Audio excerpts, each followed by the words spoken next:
SQLD 모든 것의 조형학입니다. 오늘은 기출문제 4회차의 1과목 부분 문제풀이를 같이 하겠습니다. 1과목 같은 경우는 이제 데이터 모델링의 이해라고 해서 이론적인 부분이죠. 그래서 앞에 1회차, 2회차, 3회차를 문제풀이를 해드렸는데 뭐 반복되는 문제들이 계속 나와요. 요 반복되는 문제들은 거의 나온다라고 생각하시면 돼요. 예. 그런 것들은 꼭 알아두시고, 물론 여기에 없는 문제도 실제로 나오기도 하겠지만 여기에 반복돼서 나오고 있는 문제들만 정확하게 이해하고 실제 시험에서 틀리지 않는다라고 한다면 반드시 합격하실 수 있으리라고 생각합니다. 자, 1번부터 같이 보겠습니다. 1번, 업무에서 필요로 하는 인스턴스로 관리하고자 하는 의미상 더 이상, 문장은 문장이 좀 매끄럽지 못한데 요게 핵심이에요. 더 이상 분리되지 않는 최소의 데이터 단위. 더 이상 분리되지 않는 최소의 데이터 단위. 데이터 모델링에서 더 이상 분리되지 않는 최소의 데이터 단위는 속성입니다. 엔터티가 아니에요. 엔터티는 객체라고 보통 표현해서 오브젝트란 표현을 쓰고 최소의 데이터 단위 하게 되면 속성을 의미합니다. 그것만 구분하시면 돼요.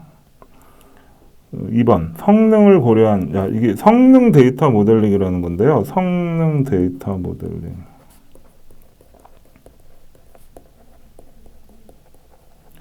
성능 데이터 모델링의 단계도 있고요. 성능 데이터 모델링을 할 때 아주 주안점이 되는 부분도 있어요.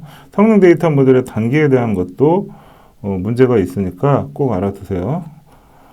본문에 교재 내 본문에 그 문제 중에 있으니까 그거 설명할 때도 또 아마 언급할 겁니다. 여기서는 뭘 물어보고 있냐면 일반적인 성능 데이터 모델의 특성이에요. 특성. 성능 튜닝을 위해서는 애플리케이션이 데이터베이스에 접근하는 트랜지션 유형을 무시하면 안 돼요. 이 트랜지션 유형에 따라서 반전 교화를 수행하게 되는데 이게 결국 성능 데이터 모델링의 그러니까 조의 성능을 결정하게 되고 데이터 모델링에서 성능을 고려한 데이터 모델링을 지금 설명드리고 있잖아요. 성능 데이터 모델링이라는 것 자체가. 그래서 트랜지션의 유형을 무시하면 안 됩니다. 배치를 통해서 입력되는 데이터 용량이 크면 클수록 성능 튜닝을 위한 비용은 증가된다. 이건 맞아요. 용량이 크면 클수록 비용은 증가됩니다. 성능 향상을 위해서 튜닝을 수행하면 데이터베이스 모델링이 변경될 수 있다. 맞습니다. 이게 중요한 건데 성능 데이터 모델링이라는 것 자체가 모델링이 다 끝난 다음에 쿼리문만 고쳐서 성능 튜닝을 하지 말고 아예 모델링 단계에서 충분히 성능을 고려한 모델링을 해야 된다. 다시 얘기해서 한번 모델링을 하고 테스트를 해요. 그런데 성능이 떨어져요. 그러면 이걸 바꿔요. 변경하고 또 테스트해요. 이런 식으로 하는 게 성능 데이터 모델링이거든요. 그러니까 튜닝을 하는 과정에서 모델링이 변경될 수 있습니다. 그 다음에 데이터 모델링 시 성능을 고려한 모델링을 사용하면 성능 비용을 감소시킬 수 있다. 맞죠? 성능 데이터 모델링이라고 하는 것이 결국은 최종적으로 유지보수 비용을 감소시키기 위한 거예요. 데이터 모델링을 다 한 다음에 그 이후에 뭔가 변경 사항이 발생을 하거나 또 그 성능 자체가 안 나와서 성능을 올리기 위한 쿼리 튜닝을 하든 다시 돌아가서 모델링을 바꾸든 모든 것들이 시간과 비용이 들어가게 되죠. 이게 결국 이걸 합한 것이 유지보수 비용이 됩니다. 그래서 성능 데이터 모델링이 중요한 이유는 설계 단계에서 충분히 성능을 고려한 모델링을 수행함으로 해서 재작업, 리워크를 감소시키고 유지보수 비용을 절감한다라고 하는 게 목적이 됩니다. 발생 시점 엔터티가 아닌 것은 발생 시점에 따른 엔터티 뭐라고 했죠? 기본, 중심, 행위.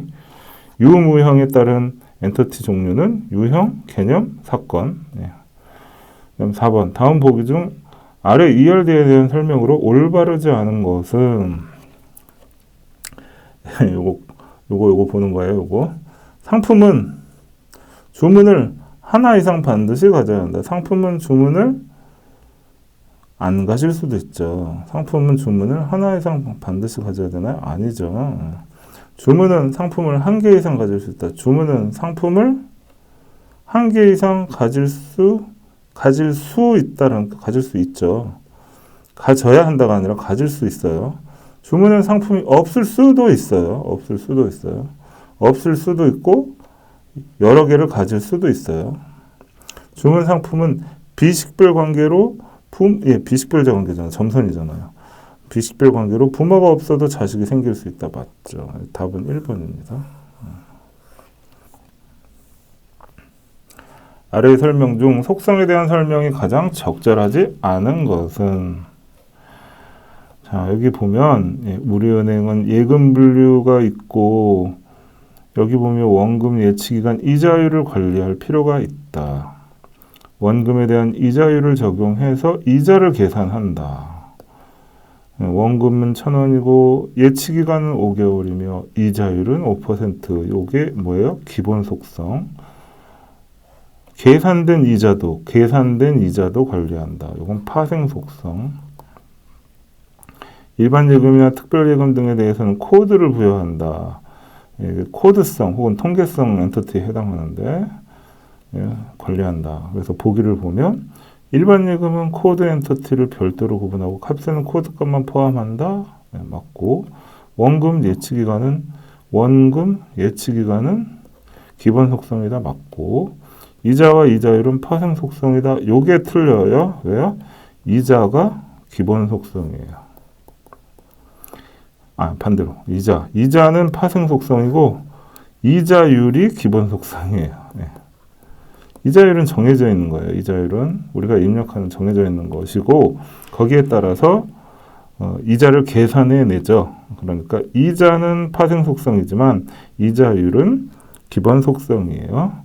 예금 분류는 설계 속성이다. 예금 분류라고 하는 이것은 즉 설계 단계에서 추가된 거예요. 실제로는 그냥 예금밖에 없는데 예금의 분류. 여기서 앞에서 얘기한 대로 코드 엔터티나 통계성 엔터티, 코드 엔터티 특히 코드성 엔터티를 사용한다. 이건 코드성 엔터티. 이거는 다 설계 속성이에요. 6번 데이터 모델링 시 유의점. 데이터 모델링 시 유의점. 이거 그냥 외우셔야 되는데 중복, 비유연성, 비일관성. 요거 떠올리시면 돼요. 데이터 모델링 시 유의사항. 여러 장소에 같은 정보를 저장하지 않도록 한다. 이게 중복 최소화. 성능을 위한 반정 교환을 고려한다. 이건 좀 이상하고. 사소한 업무 변화에 데이터 모델이 수시로 변경되면 유지 보수가 어렵다. 이게 뭘 의미하냐면 유연성, 비유연성에 대한 얘기인데 뭔가 변경되면 유지 보수가 어렵다. 그러니까 변경에 대해서 유연해야 된다. 그런 얘기를 하고 있는 겁니다. 비유연성을 최소화해야 된다라고 했죠. 그래서 이건 비유연성에 대한 설명으로 보면 될 것 같고요. 데이터 중복 없이도 비일관성이 발생한다. 이것도 비일관성에 대한 얘기예요. 비일관성. 살짝 이해가 안 되실 수도 있는데 중복이 없어도 비일관성이 발생합니다. 중복이 없더라도 관계가 명확하게 정의되어 있지 않으면 데이터 간의 비일관성, 컨시스턴시가 깨질 수 있어요. 그래서 1번 중복 최소화에 대한 내용이고 2번은 비유연성 최소화에 대한 내용이고 4번은 비일관성 최소화에 대한 내용이고 2번은 유의사항하고 딱히 관계가 없네요. 성능을 위한 반정 교환을 고려한다. 말은 맞는데 이 문장 말은 맞는데 이게 데이터 모델링 시의 유의사항이라고 볼 수 없는 게 이 문제의 의도 자체가 중복, 비유연성, 비일관성을 묻고 있어서 그래요. 근데 2번님도 문장 자체는 맞아요. 성능을 위한 반전교화를 고려한다. 이거. 문장 자체는 맞습니다. 그래서 이런 문제는 조금 함정으로 틀리실 수 있어서 제가 하나 넣어놨으니까 뭘 물어보는지를 명확하게 하시면 되겠습니다. 7번 주식별자에 대한 설명으로 적절하지 않은 것은 해당 업무에 자주 이용되는 속성, 이거 계속 나오고 있죠. 네. 복합식별자에는 최대한 많은 속성이 포함되면 안 된다라고 했죠. 복합식별자에는 최소의 속성만 포함되도록 해야 된다. 명칭은 되도록 지정하지 않는다. 맞고 엔터티 내 유일하게 식별 가능한 속성을 주식별자로 선택한다. 맞습니다. 명칭은 사람 이름을 예를 들어 보면 동명이인이 있잖아요. 명칭은 주식별자로 사용하는데 적합하지 않습니다. 테이블 반전교화 기법 중 테이블 병합. 테이블 반전교화에는 테이블 병합이 있고 분할이 있고 추가가 있죠. 병합. 1대1 관계 테이블 병합, 1M 관계 테이블 병합, 슈퍼타입, 서브타입 관계 테이블 병합. 이게 반전교화의 테이블 병합 기법이고 통계 테이블 추가는 테이블 추가 기법입니다. 그래서 답은 4번이에요. 9번. 아래와 같은 테이블이 있을 때 그 설명으로 부적절한 것은 이렇게 되어 있는데요. 여기 약간 오타가 있어요. 클래스 이렇게 되어 있어서 4개의 테이블을 조인하기 위한 최소 조건은 3개이다. 조인이 이루어질 때 3개 이상의 조인을 수행할 때 그 조인의 조건은 n-1개다. 조건은 n-1개다. 4개의 테이블을 조인하려면 3개의 조건이 필요하다. 이건 맞습니다. 식별자 관계로만 연결될 경우 조인의 복잡성이 증가하므로 비식별자 관계를 고려해야 한다. 이거 조금 나중에 설명드릴게요. 스튜던트 모듈을 조인할 때 스튜던트와 모듈을 조인하려고 하는데 스튜던트와 그레이드를 이게 원래 지금 식별자로 되어 있는데 이걸 비식별자로 설계하면 그러면 어떻게 돼요? 스튜던트 아이디가 여기로 들어가죠. 그러면 여기에 스튜던트 아이디가 없죠. 스튜던트와 모듈을 조인하려면 조인되는 키가 있어야 되잖아요. 지금은 이 스튜던트 아이디라는 조인의 키로 조인을 할 수 있는데 이게 없어지게 되면 어떻게 돼요? 조인이 편해져요? 더 복잡해져요. 더 복잡해집니다. 그러니까 이게 틀린 거. 스튜던트의 스튜던트 아이디는 내부 식별자이고 그레이드의 스튜던트 아이디는 외부 식별자이다. 이것도 맞고. 그래서 이게 답이 3번인데요. 2번이 조금 아리까리 하실 수 있습니다. 식별자 관계로만 연결될 경우 조인의 복잡성이 증가하므로 비식별자 관계를 고려해야 한다. 이게 제가 사실 설명을 드리면서도 꼬일 수가 있긴 해요. 왜냐, 2번이 맞으면 3번은 왜 틀려요? 3번이 맞으면 2번은 왜 틀려요? 이렇게 될 수 있는데 2번은 약간 일반적인 내용을 설명하고 있어서 식별자로만 연결될 경우에는 조인의 복잡성이 증가하므로 비식별자 관계를 고려해야 한다. 요 말 자체, 하여튼 이 문제에서 제가 말씀드렸지만 문제가 좀 정확하지 않을 수가 있어서 말씀드린데 3번은 그냥 빼박이고요. 3번은 빼박이고 2번은 살짝 물음표다.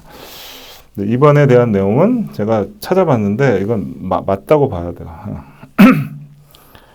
그래서 식별자 관계로만 구성하지 않고 비식별자도 적절히 섞어서 구성을 하게 되는데 단지 이제 4번 아까 설명드린 대로 이렇게 될 경우에는 아예 전부 다 비식별자면 상관없는데 여기도 비식별자고 여기도 비식별자면 모르겠는데 이게 식별자와 비식별자가 막 섞여 있고 이렇게 되면은 조인이 굉장히 복잡해질 수 있다. 더더군다나 명확하게 스튜던트와 모듈을 조인한다라고 찝어줬잖아요. 정확히 찝어줬잖아요. 이런 경우는 이게 답을 헷갈리는 것 고르지 마시고 명확한 거를 답을 고르시는 게 좋겠습니다. 다음 보기 중 3차 정교에 대한 설명. 3차 정교하면 볼 것도 없이 이행함수, 종속수. 2차 정규화는 부분함수 종속성. 부분함수 종속성.